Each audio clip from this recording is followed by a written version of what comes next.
Hey everybody, it's Kestrel Lemon, your senior strategist at Seguno Software. Now today we are talking to you about what you need to be sending in your email marketing for May. So up first, Mother's Day, big e-commerce event, so we're going to talk through that. I know it's a little bit last minute, but don't worry, I've got some solutions for you. Up next, we're going to talk about May the 4th, Cinco de Mayo, and Eid. These are smaller days, but for the right audience, it can be very impactful.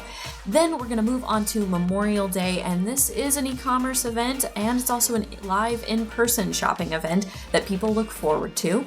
And of course, we need to do some planning for next month because we're coming upon Father's Day and Pride Month. So let's go ahead and get started and make sure you have a plan for May.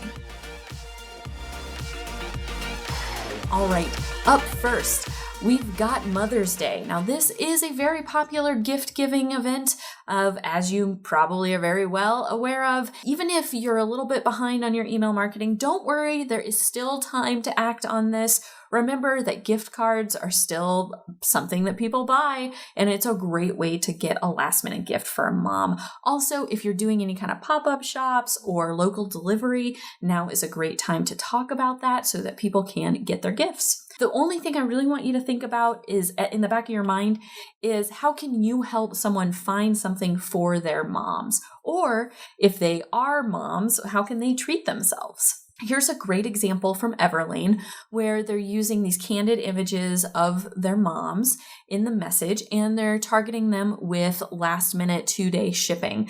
This is a really great idea because many people often might forget about Mother's Day and need a gift.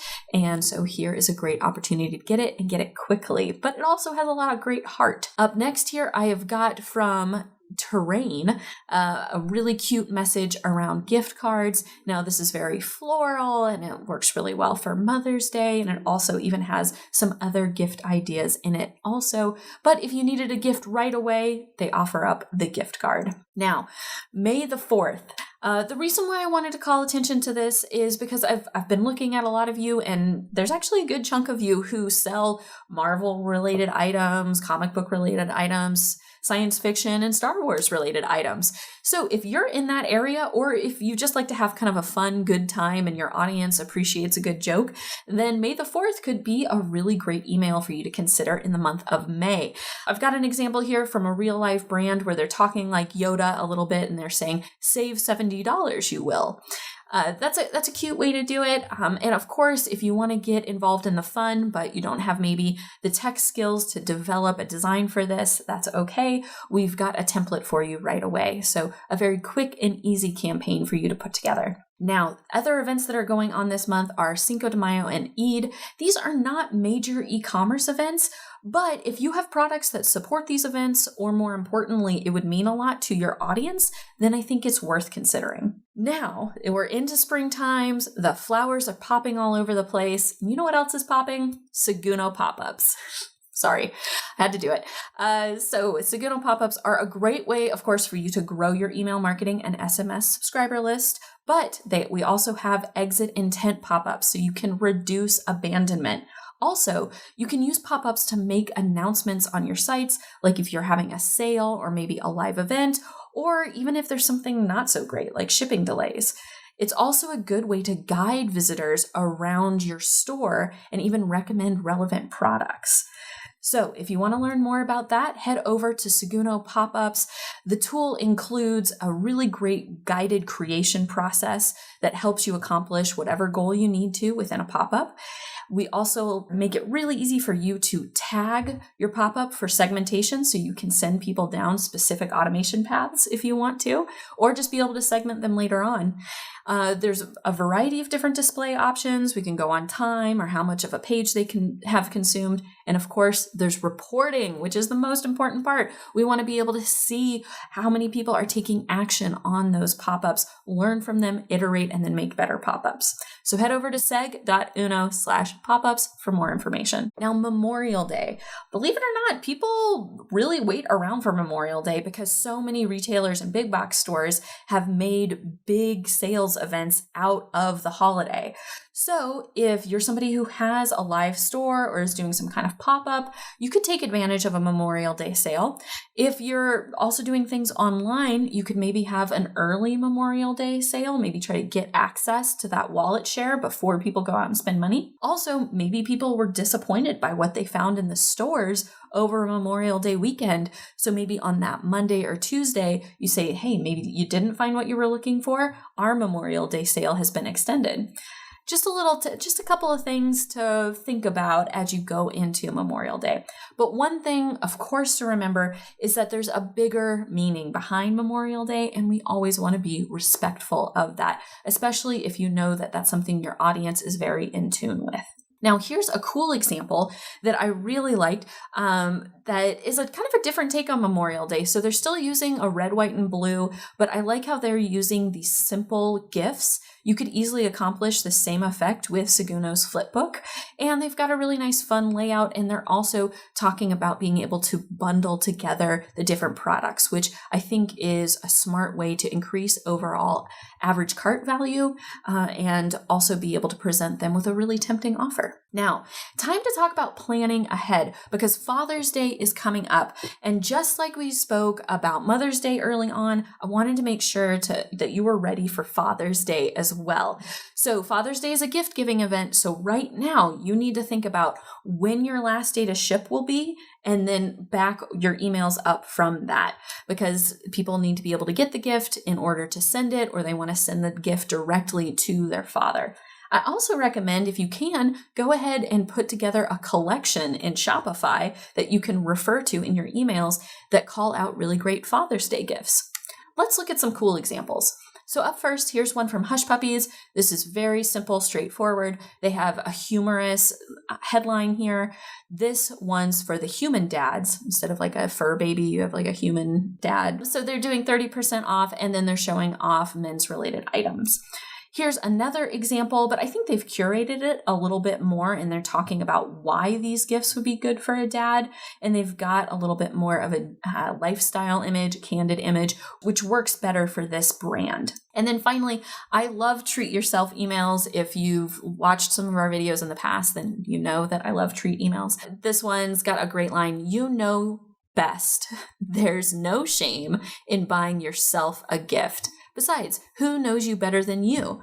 Pick purple products or 3 and go wild. It's just really cool. And of course, like if you're a dad, yeah, treat yourself. If you're a mom, yeah, treat yourself. I think that's a fun message, and obviously you can target anybody in your audience with it. All right, the next thing that you could plan ahead on that has become a bigger and bigger deal. We talked about this with Earth Day also. Over the course of the past, over 10 years that I've been in e-commerce, I've seen Pride Month become a bigger and bigger thing. And major retailers, big box stores, and brands are now recognizing it. But ultimately, Pride Month does have its roots in cause marketing, very similar to Earth Day. So if you want to participate in Pride Month, I still think you'd probably want to obey the same criterias that cause marketing does. Meaning, if you're going to support a Pride-related organization, be very transparent about it and be transparent about what you're doing for that organization. So let's say you're donating your time or products or revenue, make sure that you're pointing out how much of that is going to go towards it. And if you can, please align yourself with credible nonprofits and organizations so that you even have more authenticity with what you're doing. The whole thing that we're trying to do here is to make sure that you're being seen as a trustworthy and reliable brand. Now, let me show you a couple of different examples. So here's one from Peloton that I just plucked out of the blue. And in it, it's, talking about Ride Proud. That's really nice. They've got some great branding. They're showing off that they're doing a bunch of stuff and that you can now buy this Pride gear in their store. But the one thing they're not talking about is how they're then going to do something for the Pride community. They're not mentioning that they're going to dedicate the money with these funds towards anything. And so that's where I think they might have missed a mark because in fact, Peloton does donate quite a bit of money to different pride organizations during June, but they just didn't happen to mention it in here. So that was a little bit of a miss for me. Overall, really beautiful layout in the email versus this message that I plucked out from SoulCycle. And it does mention that they're donating money, and they say how much money. It's $50,000 to the Trevor Project. So that's very specific. It gets my attention right away, and I know where my money would then go, and it gets me a little bit more excited to work with them. So just something to consider as we go into Pride Month. Now, if you would like to see more examples of Pride Month, you can actually go to last year's video, and I go through a bunch of other examples as well that you could easily take advantage of. Now, let's dive into the tip of the month. Okay, so this one is really simple, but it's one of those little tricks that you can have up your sleeve that'll end up saving you a bunch of time and headaches later on. So you can actually set up multiple email addresses within your inbox. So all you need to do is add a plus to the end of your name in your email address, and that'll set up a new variation. So let me give you an example of how that looks. So let's say your normal email address is name@email.com. If you do name plus test@email.com, then that will still come into your regular inbox. But now you can track where you've used that email address. And that can be really helpful for you, especially if you're testing new automations or new pop-ups or anything where you need to keep track of a specific email address. You can now put that plus test, and it could be plus anything. It could be plus newsletter, plus brands, plus test 1, plus test 2. What I like to use this for especially is because I've been in email marketing so long, I have signed up for hundreds of different email programs. And so what I often do when I'm signing up for a new email program is I'll put my name plus newsletter, and then I filter that everything that gets sent to that email address goes to a specific folder, and then I can go and review that folder when I want to, and then I don't have hundreds and hundreds of brands in my inbox all day, every day. So that's just a little tip. I know it's something that seems super simple, but it really comes in handy quite a bit. All right, that's it for today. What do you think of the episode? I hope this was helpful. Please feel free to let me know any questions you might have, subscribe, and I will see you next month.